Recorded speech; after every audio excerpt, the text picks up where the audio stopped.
There are various setting options for adapting the settings of the Testo 835.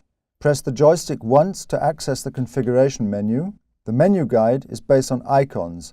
You select the individual functions and confirm with the joystick. Here you can switch the laser measurement spot marker on and off. Here you can activate or deactivate the beeper. You can set alarm limit values under alarm. Here you can set whether you wish to take a continuous measurement, which means that the measurement isn't stopped until you press the trigger again. This is the setting for the already mentioned alarm function, which allows limit values for infrared and contact measurement per probe to be set. Here you can create and manage storage locations.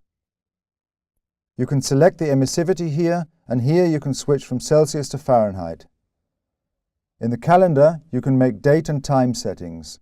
The instrument language can be changed under the menu item Language. English is set as the default user language. The Escape button takes you back to measurement mode.